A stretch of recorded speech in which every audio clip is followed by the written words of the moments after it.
Om.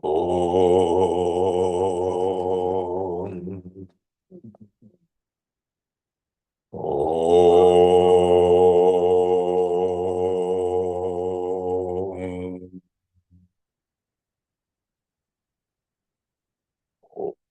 Om.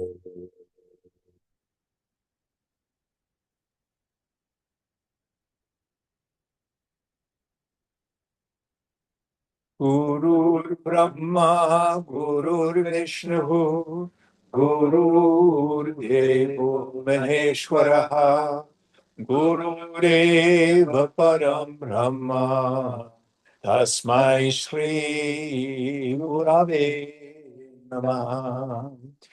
Chinmayam Yapyat Sarvam Trailokyam Sacharacharam Tatpadam Darshitam Yena Tasmai Sri Gurave Namaha.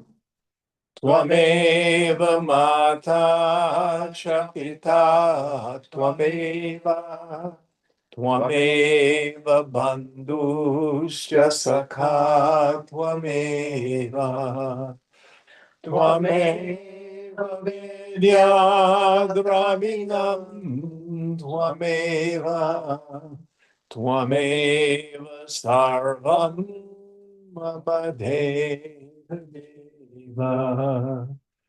Tvameva Sarvam Mama Deva. Jai Guru. Yata sarvani bhutani pratibhanti stithani cha yatraivo bhashamam yanti tasmai satyatmane namaha. So where are we in our text? We're in chapter 25, number 2930, on page 262.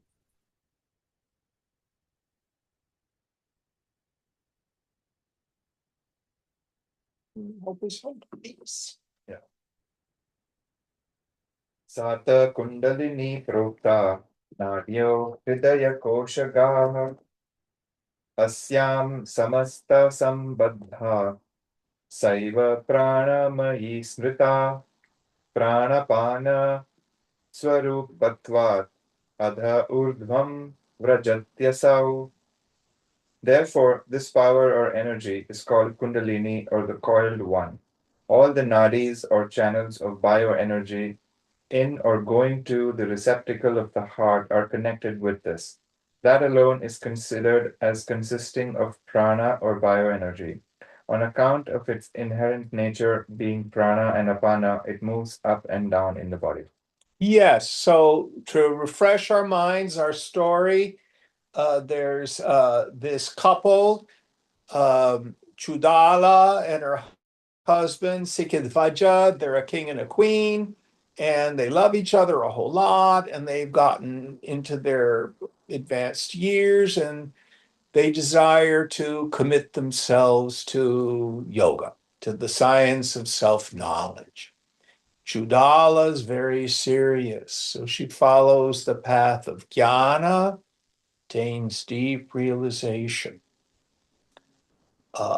Then the desire for siddhis arose in her. And I love in both the English and the Sanskrit, it's passive voice. Does not say she decided to acquire siddhis. So it was just there. She did not care. So she's now practicing pranayama, kriya yoga.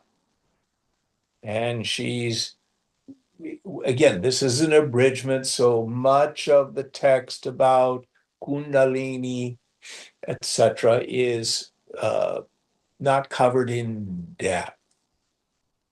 But basically, those of us who travel the Raja Yoga path through pranayama, through breath control, we control the bioenergy, the vital energy, the prana.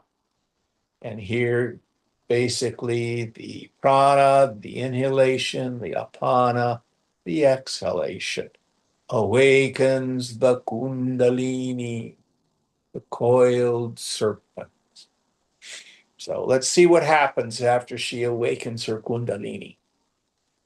Section 3. Adhi Vyadhaya. Diseases of the mind and body. Yadyanta maruto ruddha vyadhijanto na jayate deha dukkham vidu vyadhim adhyakyam vasanamayam. If the vital air is bound or restrained within, physical ailment is not produced in a living being. The distress of the body is known as physical disease.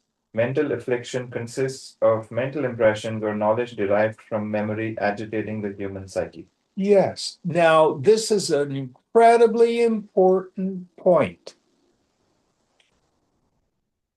I've had several people who, from their therapists, I think they get this. And they say, well, I have trauma in my body. So when I'm in this social situation, my body just clutches. My mind is fine. And yoga would say, you're fooling yourself. The body cannot react without the mind. They are not separate. There's no what we call Cartesian split between body and mind. The body is a grossified form of the mind. The mind is a subtilized body. It's like a iceberg. There's a visible and an invisible part. And the proof of it is this. I asked this person, if you were sound asleep and this agitating person came to you and was in the room, would you react? Of course not. Your body's there. If it's lodged in the body, why wouldn't your body react? Because you have to have the sensory data, which is then interpreted by the mind, just as the verse says, through memory, etc.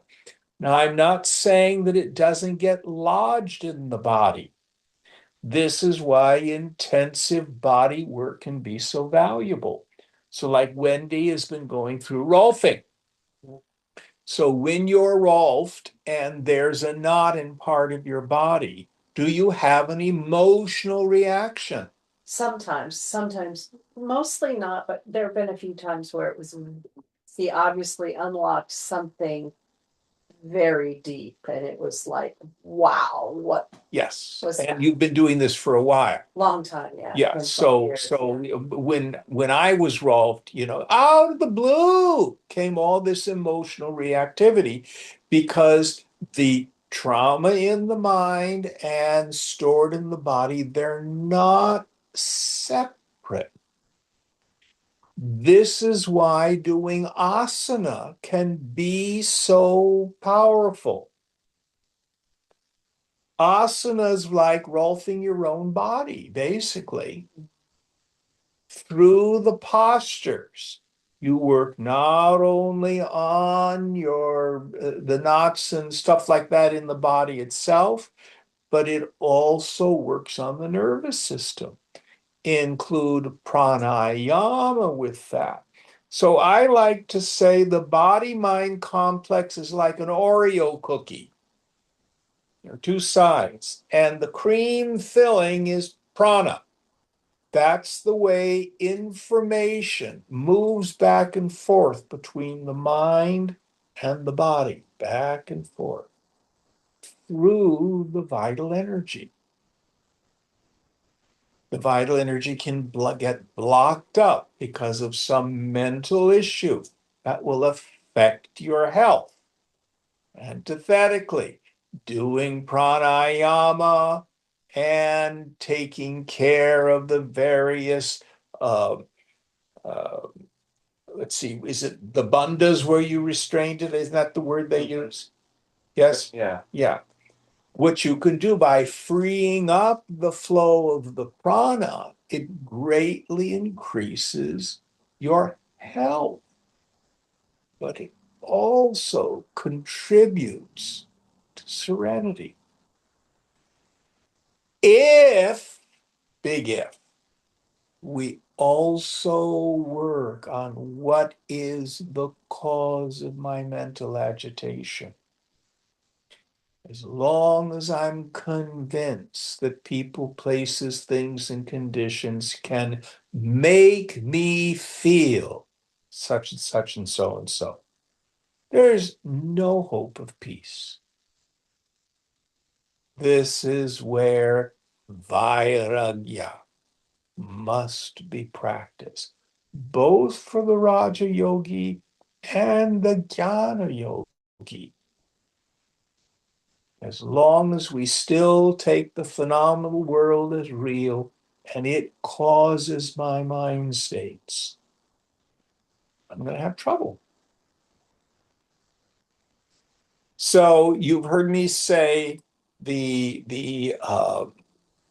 the 12-step groups, they always say act your way into right thinking.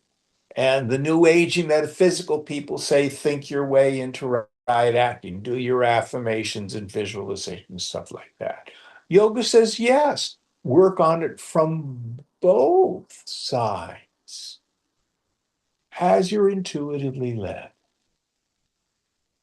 Now, in our tradition, our lineage, Swamiji never really taught us or encouraged us to do asana and pranayama, although he did it himself when he was at the Shivananda ashram. Swami Tapovanam did not deal with it. Swamiji only taught the Vedanta, the Jnana Yoga tradition. Viveka Vairagyacha. Any thoughts on this? All right, next verse. Turnabhya Vaharena Turdeshakramanena Cha Dushkalavya Vaharena Turjana Sanga Doshatah Kshinatvat Vatipurnatvat Nadinam Randha Santatau Prane Viduratam Yate Vyadhi Dehe Pravartate.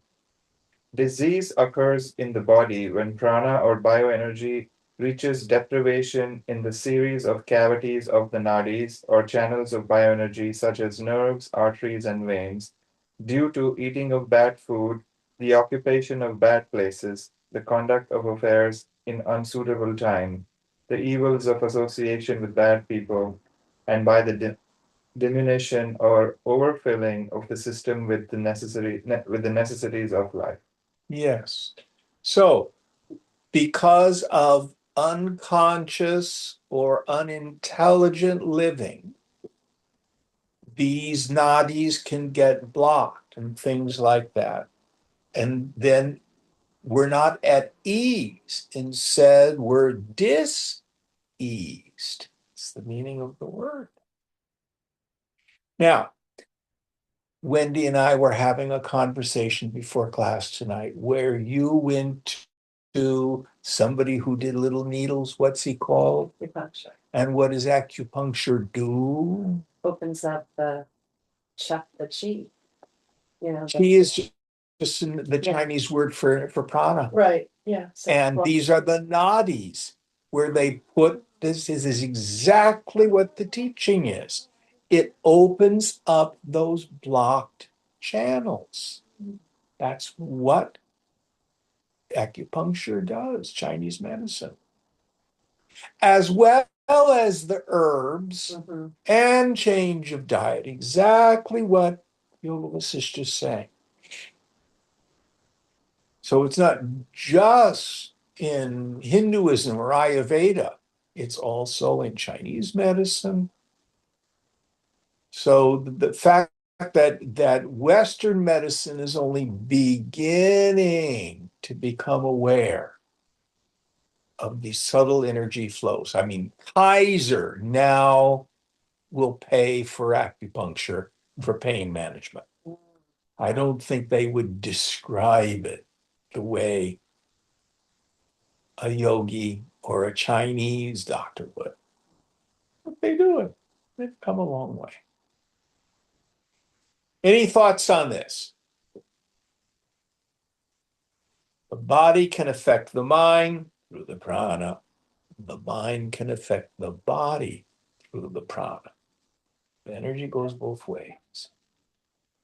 If you work on maintaining your serenity, your open-heartedness, your detachment, loving everyone and everything, you have a better chance of having a healthy body. Likewise, if you work on it from the body, do your asana, do your pranayama, eat healthy, you will find it will have an effect on your mind. But it's not permanent if you flow it that way, unless through insight and understanding, we deal with our attachment and aversions to the world. And this can be a real big problem for people who only do the Raja Yoga tradition with at the level of asana and pranayama. Any thoughts on this out there in Zoom land? No. All right, next verse. Chitte vidhurite deha sanshobham upayati hi sanshobhat samyam utsrijya vahanti pranavayavaha. Oh, actually, I missed a verse. Adishaye chadibhava shiyante vyadhayopayam anadija vyadhayastu द्रव्यमंत्र शुभक्रमैः चिकित्सा आदिशास्त्रोक्त नश्यन्ति त्वं च वेत्सि तत्. On the removal of mental sickness, even physical ailments born of mental sickness are surely destroyed. But the physical ailments not produced by mental sickness perish by auspicious methods of employing suitable materials and mantras or sacred words, and through following the words of the science of healing or medical treatment. You also know that. All right, so here there's an indication of a major teaching of this book, which we've had in many, many different forms. And this is the law of Sankalpa. What is the law of Sankalpa? Any wish, will, thought, imagination, intention, a Sankalpa consistently maintained, that's not conflicted or contradicted, tends towards grossification. Meaning the often unexamined, habituated sankalpas of our lives not only manifest in the world outside, but can affect our health. Now, little aside story. There was a fellow by the name of Thomas Troward. He was a Brit. He was actually born in India during the British Raj in the middle of the 19th century, middle of the 1800s. Went back to England, was educated there in law, returned to India, and served as a civil judge. Whilst he was there, the biographies are a little unclear. They say he learned the local language. Did he learn Hindi? Did he learn Urdu? My suspicion is that he also learned some Sanskrit. And it's clear that he studied either with a pundit or a Mahatma. And I suspect he studied this text because he then returned to England and became a foundational teacher in the whole emerging science of spiritual mind healing. One of his students, one of his last students before he died, was Ernest Holmes, who was the founder of religious science. So anybody here read any Louise Hay? You Can Heal Your Life? Yeah. She is in religious science. Ernest Holmes, Thomas Troward, Yoga Vashishtha. Oh. Goes all the way back Wow. to this. If I chant my mantras and I believe in God and I do puja, but all morning I'm hating on my spouse and I'm angry and fearful at the government and lying and cheating and then have regret for all that. Don't be surprised if you get sick. Now, this is a true story. So we were studying, it was either this text or Tripurara Hasyam, which also talk about this. I had a student and they were comparatively new. It was a young woman. And she had a bad breakup in a love affair and was really angry, hurt, and hating on the boyfriend. Unbeknownst to me, she was doing sankalpas to punish him. And she told me about it, and I said, for God's sake, stop it. That's black magic. You will make yourself sick. Guess what happened? She got sick. Wow. And if you understand karma, it makes perfect sense. What you put out comes back. Now, if on the other hand, you have the deep sense life is good, or even better, I live and move and have my being in thee, O God. Or even better, Sarvam Kalvidam Brahma, it's all God. Then that becomes your sankalpa. And life shows up differently for you. And it is a major contributor to good health. Now, the karmic chains of causation are lost in time and are oftentimes very contradictory. That doesn't mean bad things don't happen to good people or people who are deep in God don't get sick. It happens. But you're more likely to have an auspicious life if you're attentive to the content of your mind as well as your relationship to it.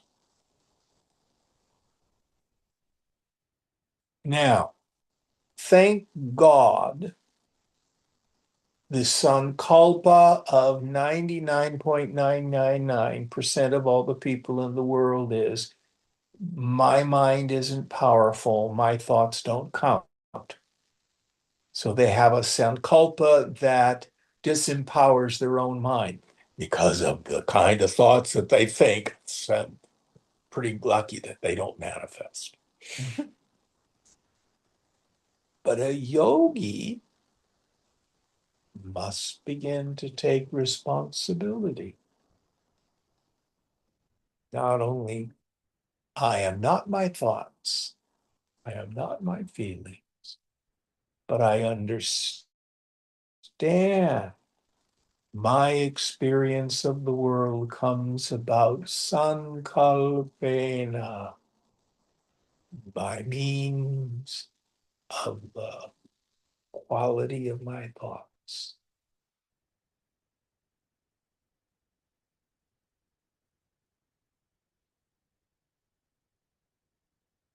Any thoughts on this?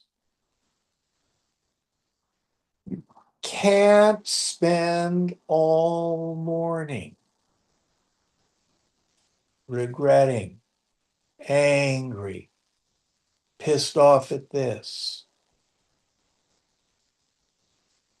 without it having some repercussions. And the more you meditate and the more quiet your mind gets, your sankalpas become more powerful. And we're dealing with a cosmic law. The law doesn't care what you put out there into the universe. It's like soil. Soil doesn't care if you plant poison ivy or roses. It just does its thing and makes the plants grow. So also, cosmic law, the law of mind in action, responds to our thought line. Now, you don't want to be afraid of your mind. Oh my God, I had a negative thought. No. What's operative is not the surface opinions, it's our deeply rooted belief system. This is what becomes operative. And the corollary to the law of sankalpa is this: what you look at, you're going to think about. What you look at repeatedly, you're going to think about repeatedly. So if you have negative thinking, here's the classic thing. Now, don't think about the elephant. Don't think about its long trunk. Don't think about its big ears. For God's sake, don't think about its huge tusks. You know, the very act of trying not to think about something makes you think about it. Turn the mind. Pratipaksha bhavana. Opposite idea. That comes directly from the Raja Yoga tradition. What you look at, you're going to think about. What you look at repeatedly, you will think about repeatedly. Repeated thought becomes habituated thought. Listen carefully. Habituated thought sinks into the unconscious and becomes the law of my life.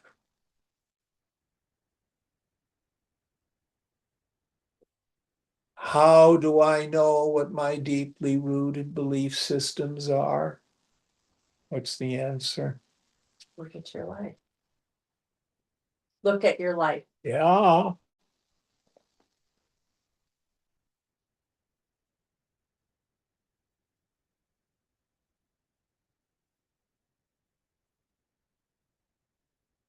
Yeah. Now, we also live in a karmic environment.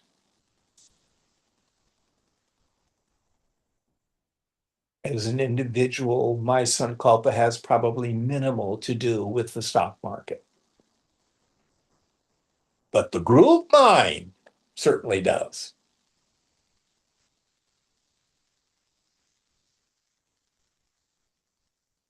All right. Any thoughts on this? Now, when you're making sankalpa, it's not about forcing thought. That's what I call a psychic isometric. An effective sankalpa is done in a mind that is at peace and still. And it's about knowing, not stressing.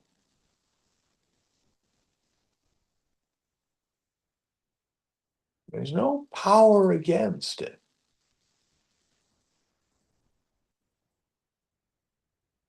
And the more we align our thought life to the will of Ishvara,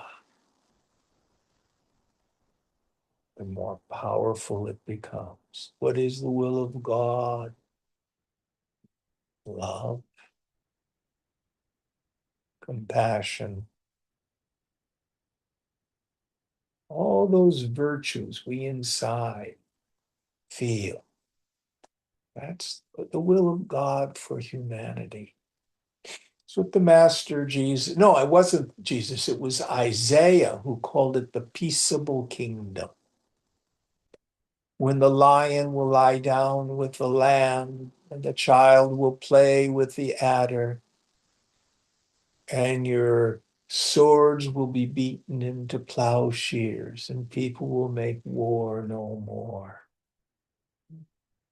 If you're like me and you hear that, you go, oh, yes, if only. Something in our hearts responds to that. Anyway, next verse. Chitte vidhurite deha sankszobham upayati hi sankszobhat samyam utsrijya vahanti pranaya vahanti pranavayavaha. When the mind is agitated, the body indeed goes to the state of agitation. On account of agitation, the vital airs or currents of bioenergy flow, giving up evenness. Yes. So again, he's furthering this idea. A diseased mind is a major contributor to a diseased body. This is why changing our mind states can affect our health. Now, some of the modern metaphysical teachers will have what's called a table of correspondence, where they flip it the other direction. What conditions indicate what mind states? If you just look it up, if you have this physical condition, then this is probably the mind state you need to work on. I'm not going to go into that in depth, but basically you see the body as a metaphor. If you've got foot trouble, what do your feet do? Well, they stand under you. Well, maybe you need to work on your understanding. If you've got back trouble, what does the back do? Well, it holds you up. It's your alignment with life. Maybe you need to do some work on that. If you've got eye trouble, what is it that you don't want to see? Look at these sorts of things. So that's the general rule of thumb. You see the body as a metaphor for mind states, most of which are unconscious. I was talking with a fellow today who comes from a lot of PTSD in his childhood.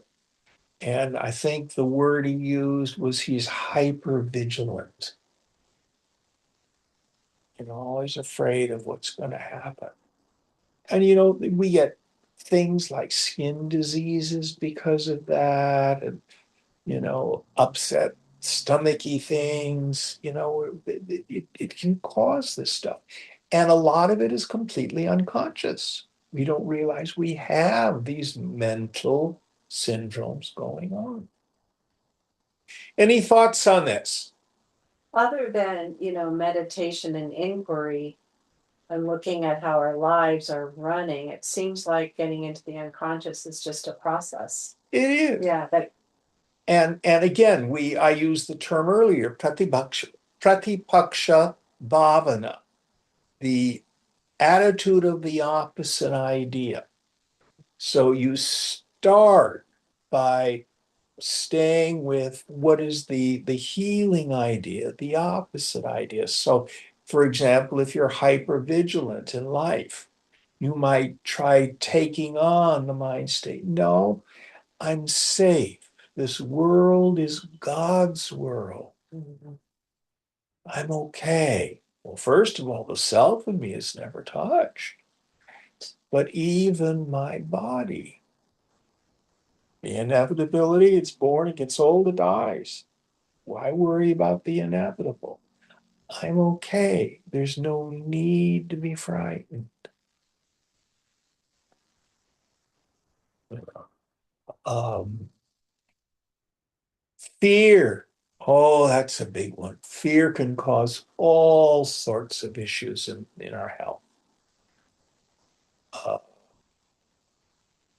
Fear, what's the opposite of fear? love, safety. Faith. Yeah. Acceptance. It's all going to be okay. Awareness. I live and move and have my being in God. So this is the exercise that the Raja Yoga tradition suggests. Pratipaksha bhavana, opposite idea. And it's not just your nature to be negative or to be fearful. It's a habit. Habits can be changed.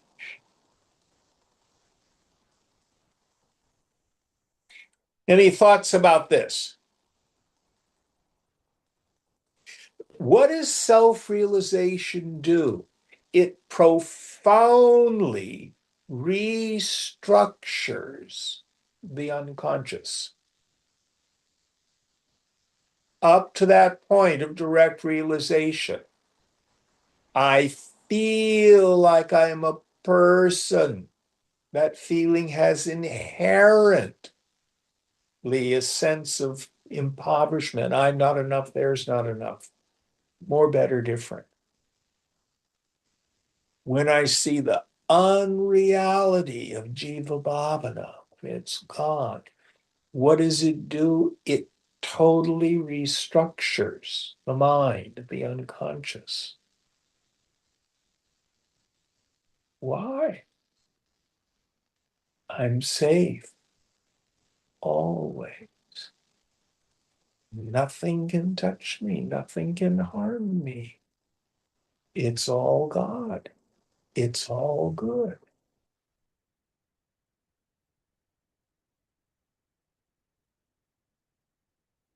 That's its power. All right, going on. असमे वहति प्राणे नाड्ययान्ति विसंस्थितिं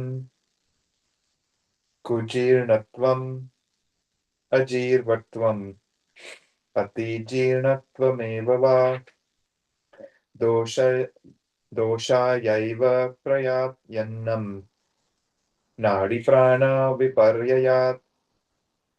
When the currents of bioenergy flow unevenly, their channels or nadis attain to an improper condition. Because of the perverseness of the bioenergy currents in their channels, the food which is eaten goes forth only towards causing harm by bad digestion, indigestion, or even overdigestion. Yeah, so what he's basically saying is when the mind is disordered, diseased through the prana, it affects the body. And the body doesn't function well. And food, because what's the term for the physical body in the Vedanta tradition?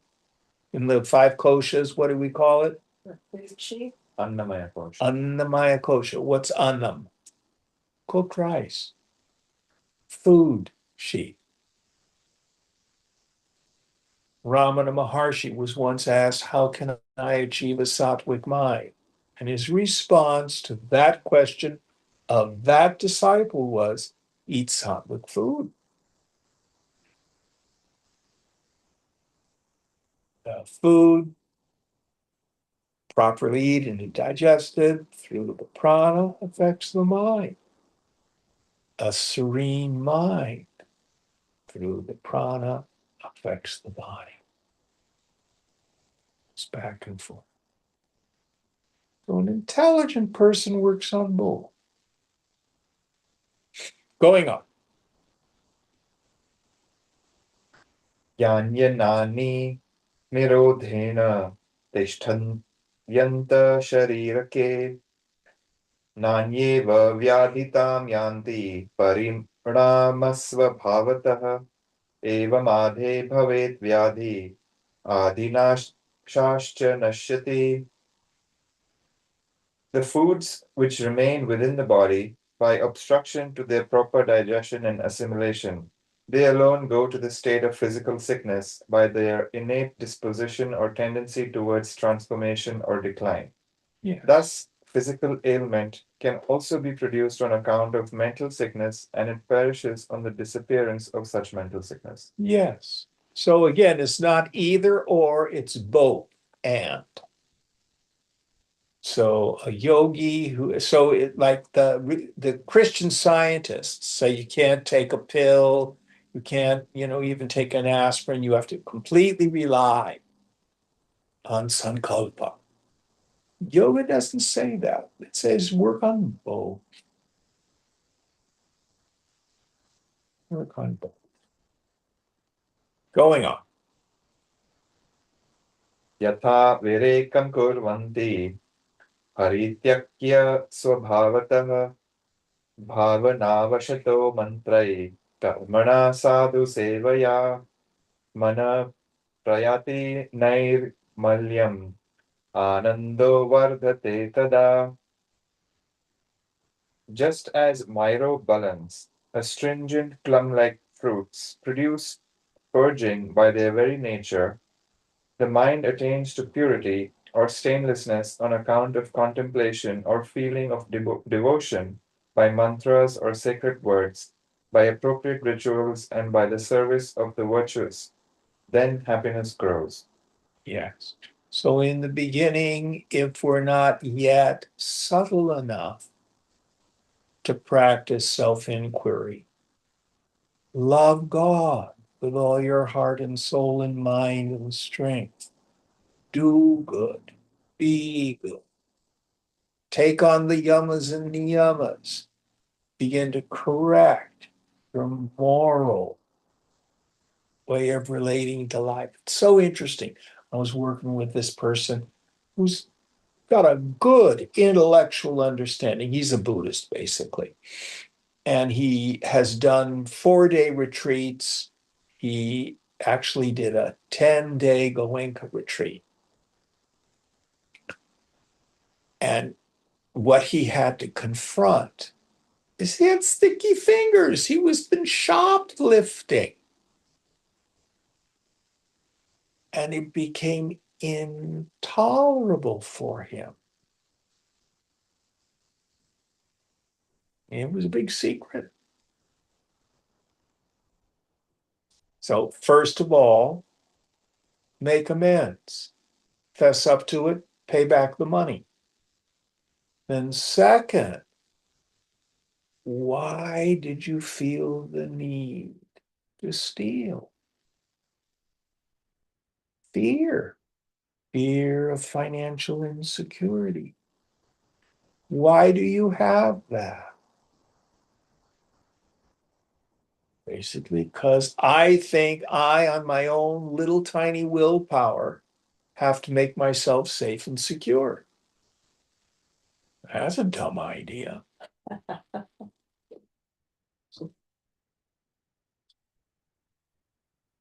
No. Cannot deal with fear with more zeros in your paycheck. Doesn't work.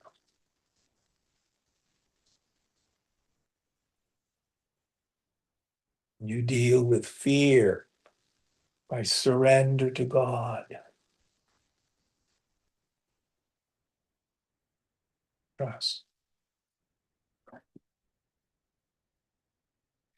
The point is, the more he meditated, this lapse in his integrity became intolerable. He had to do something about it. The path gets narrower and narrower and narrower. Our minds will no longer tolerate things that are adharmic. There's no God out there that's going to punish us. We are not punished for our sins, we're punished by our sins. Going on. सत्त्वशुद्धया वहन्येते क्रमेण प्राणवायवः जरयन्ति तथा नान्ये व्याधितेन विनश्यति. By the purity of mind, these vital airs flow in regular course. So also the foods are digested. Because of that, physical ailment perishes. Yes, sattva shuddha, the purity of a sattvic mind.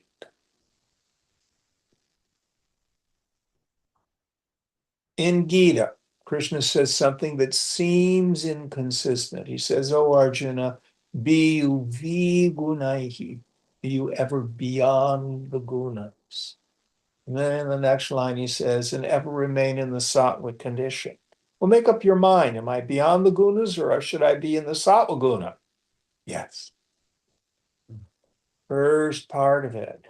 I am ever the knower of the play of the gunas. Now, do you want to be happy? Best way to be happy is maintain a sattvic mind. And the best way to maintain a sattvic mind is to get out of the mind. When I get out of the mind, the mind starts to naturally right itself.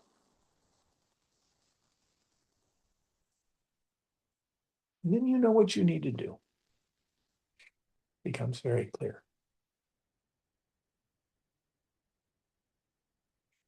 All right, next. Section 4. Animadi Siddhayah.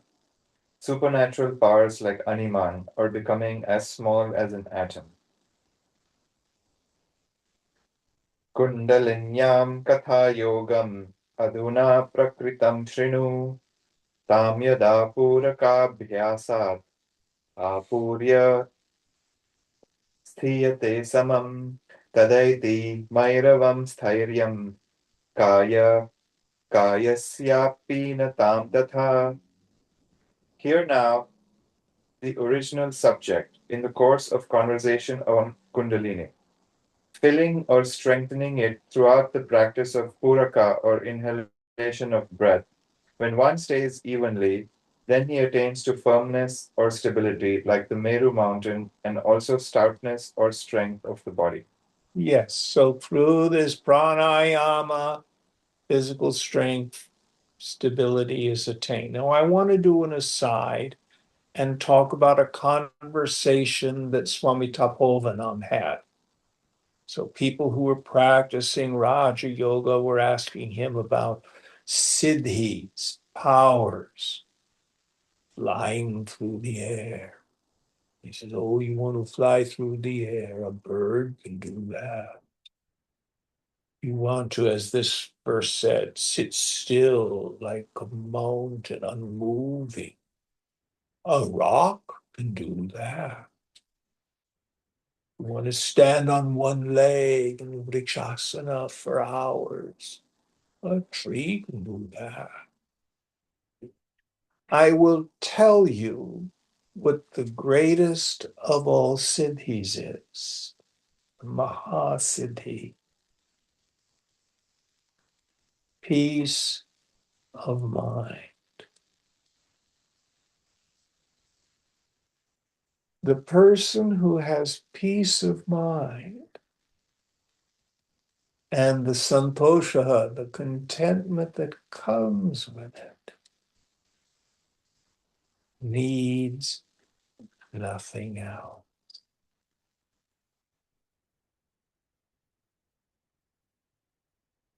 Why do some jnanis display siddhis and others do not? The knowledge of the self is the same. These are karmic. They have to do with mental practices usually done in prior lives that then ripen in the lifetime of the jnani. But having siddhis in and of itself is not an indication of self-realization.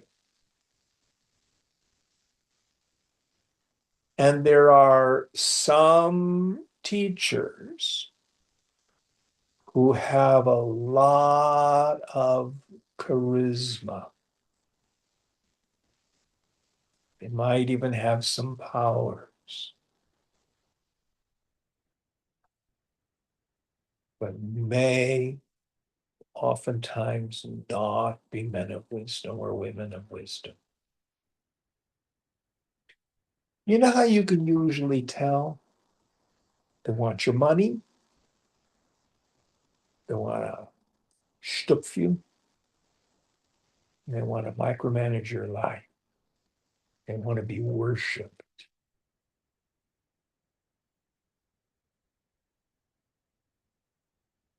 Real people of wisdom have a natural simplicity and humility.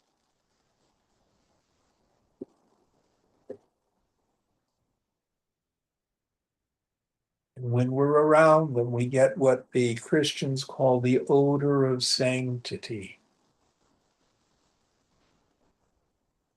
We can feel the holiness, which is not the same as power.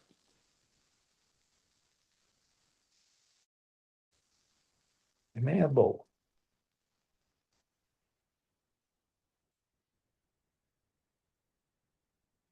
How do you know that a teacher is effective? If in their presence and hanging with them, you leave with a clearer understanding of yourself, then they're doing their job. If you leave and your impression is they are so great, I wonder.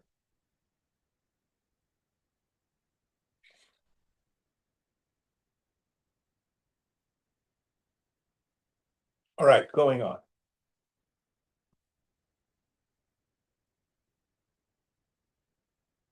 Yada puraka purnantar ayata pranamarutam tada samastame vedam utpla vayati dehakam ityabhasa vilasena prapyate vyogmagamita.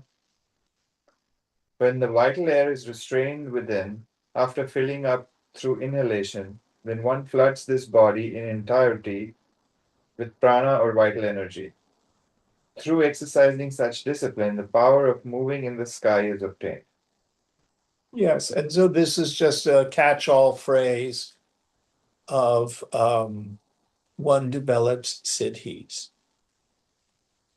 But again, siddhis in and of themselves are no indication of wisdom.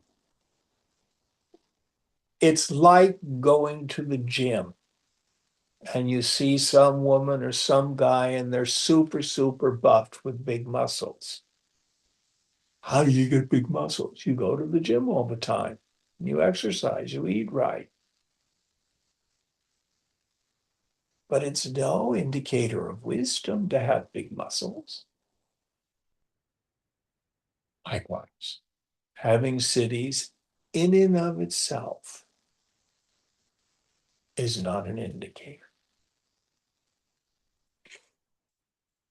And there are, I don't know if they still have them, but there was a time in Indian history where you would have people who'd be like on a street corner. I think they would have a trick. They would be able to play a flute and have a rope come out of a basket, and they'd hypnotize the audience and they'd climb up to the rope and disappear. They didn't have other cities, but they had that city. Or other ones would have familiar spirits. They would be able to talk to spirits and get them to do things, get objects and things and give them to people. But it's like just a one pony show. Does not indicate that they had wisdom, but that would impress people. Going on. ब्रह्मनाडी प्रवाहेण शक्तिकुण्डलिनी यदा बहि ऊर्ध्वं कपाटस्य द्वादशाङ्गुलर्बुध्नि रेचकेन प्रयोगेन नाड्यन्तर निरोधिना मुहूर्तं स्थितिम् आप्नोति तदा व्योमगदर्शनम्. By the application of rechaka or exhalation of breath, restraining the interior of nadis or channels of bioenergy, when the energy of Kundalini flowing through the Brahma Nadi or the channel of the Supreme gets established for a muhurta or a period of 48 minutes, outside and above the door, in the top or summit situated at 12 finger breadths, then there is the vision of celestial beings. Yes. Oh, look at me. I can see angels, celestial beings. And again, you can develop psychic powers. It happens. And there's training for that in the West. It's not so much based in the Kundalini stuff, but the human mind is capable of so much more than in our current age we think it is. These powers do exist. And it isn't, just remarkable people who have them. They're potential in everyone if you want to work on it. But it's like going to the gym. Everybody potentially can have a buffed body if it's a priority for you. What? I was just hitting Punet like, okay, let's get buff. He's working on it. Next one.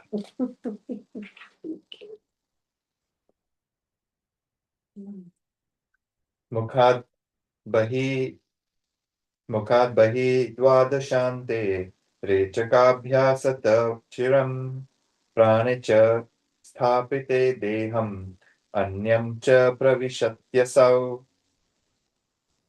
When the bioenergy is established at the end of 12 digits outside the nostrils or the mouth for a long time, by the practice of exhalation of breath, one enters into another body. So if you want to be able to possess another body, and this sort of stuff happens. These are techniques to do all sorts of psychic things. Astral projection, basically, is what he's talking about here. Going on. Shri Rama Uvacha Sukshma Chidra Digartyatham Puranartham cha Khasyava Anutam Sthulatam Vapi Kayoyam Niyate Katham. Sri Rama said, for the sake of moving through small openings and the like, or filling up space, how is this body brought to or reduced to the state of the atom or a huge entity? Yeah. So can you be really, really big or really, really small? Again, this is just done by various forms of tapas. Going on. Vashishtha Vacha Ekam Chinmatramastiha Sukshmat Sukshmataram Hitat Asatyam Eva Sankalpa Brahmenedam Sharirikam Evam Hi Viditatmano Bhavayanti Yathaiva Yat Tattathaivanupashyanti Dridabhavanayataya. Vashishtha said, there is only the one pure consciousness here, that is indeed subtler than the subtle. This body is caused by the delusion of ideation or thought. It is only unreal. Thus, in whatever manner and whichever, those who have known the self think, they perceive that only in that manner due to such firm contemplation.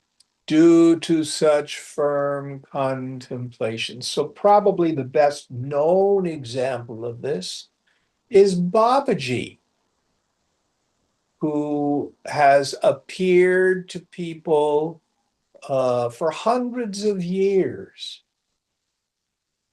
And he'll just like show up, like beaming down in Star Trek. The whole Paramahansa Yogananda lineage started with Babaji appearing to Lakshmi Mahasaya. What's his name? Lahari Mahasya. Yeah. But what happens is, in essence, the physical body comes about in the same manner as the dream body. Most of us have no control over either. Most of us, when we dream, even though we know that dream body is imagined, we're kind of passive in the dream. I don't have the capacity in my dream to say, gee, I think I want to be 4 inches taller. Yet, upon awakening, for example, when I dream, first of all, I'm never fat, which is interesting. And you can see. And I can see in my dream. I can walk up a hill without huffing and puffing, Do you guys have the similar experience? Yeah. I'm much better health in my dreams. I rarely see myself in my dreams. Yeah. I'm more like seeing, but occasionally I do. And yeah, I'm usually young. I'm younger in my dreams when I see myself. Yeah. But the point, you just made it up. Yeah. But it wasn't a conscious choice of the determining intellect. Right. Yeah.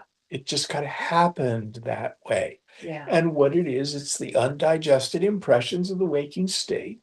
But this Bach ultimately has come about in the same way. And it's all in consciousness. And it's unconscious. So those yogis who understand this body is a body of light, and they do the tapas to be able to uncreate and recreate it.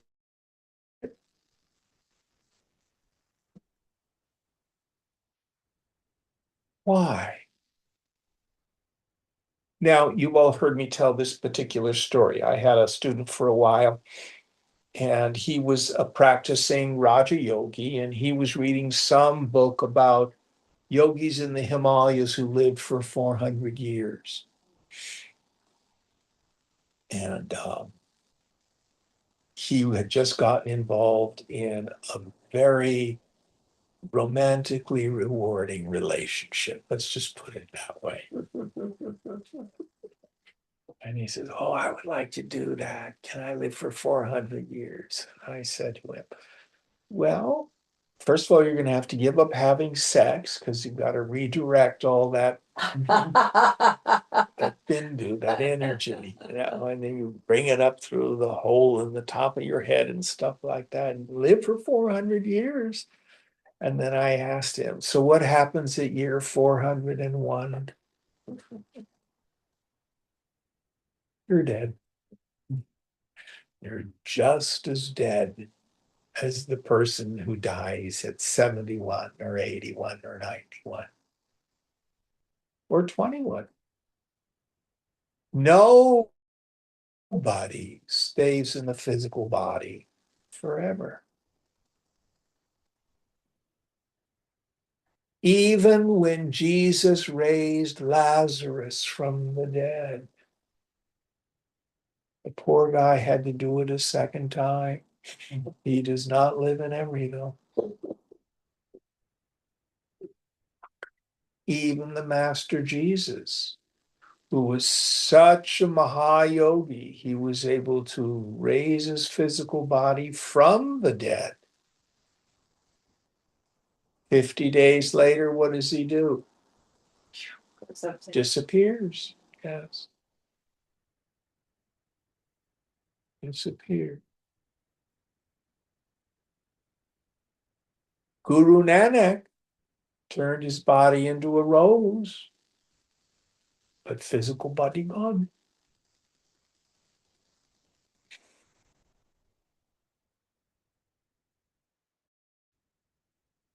Being dead is not a tragedy.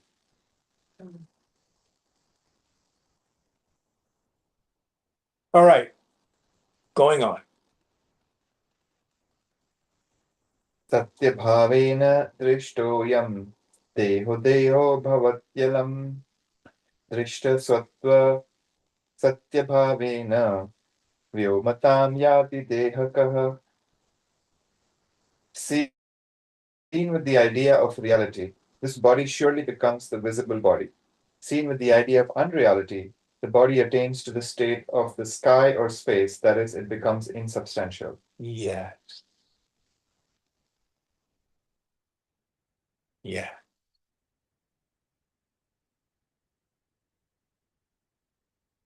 Now, ancillary to this, the whole science of spiritual mind healing, when you bring someone else into your individual consciousness, then you can know for that person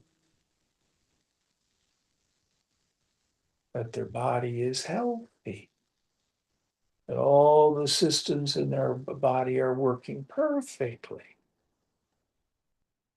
There is no dis-ease in consciousness. Consciousness is always, oh, perfect. So the spiritual mind practitioner treats their own mind about the patient.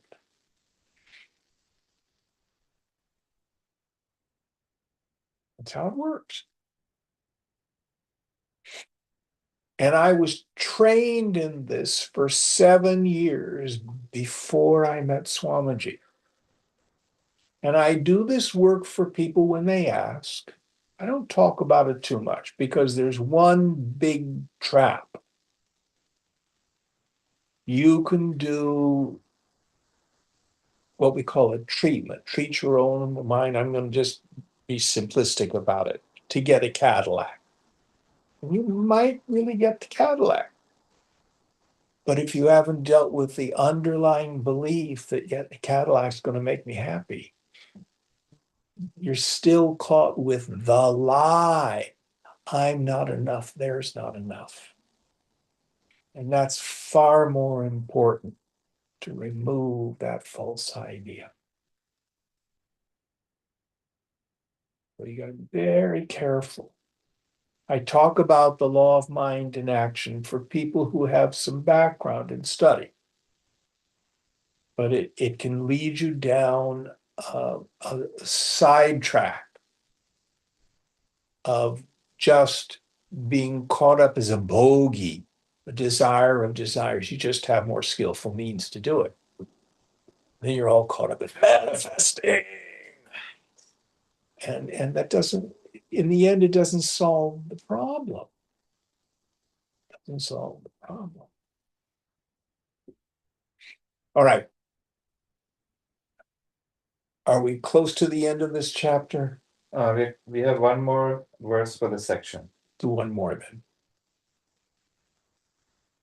Animadi pada praptau bhavana yuktiridrishi sulabha cha bhavatyesha yoga sansiddhi samvidan evam babuva chudala dhanabhya savati sati. Such conception or contemplation is the means for the acquisition of the dignity of supernatural powers like animan or assuming minute forms. This becomes easy of attainment to the knowers of the accomplishment of yoga. Thus, the virtuous Chudala became possessed of intense or uninterrupted practice of yoga. So she becomes a siddha, one with supernatural powers. Now, this has been an excuse for the author of the text to explain this whole idea of the law of mind in action. But it's also a literary device because she's going to do some shape shifting in order to deal with her dumbass husband. So we'll end here. Om Purnamada Purnamidam Purnat Purnamudachyate Purnasya Purnamadaya Purnameva Vashishyate. Om Shanti Shanti Shanti. Hari Om Sri Guru Pyo Namaha. Hari Om. Om.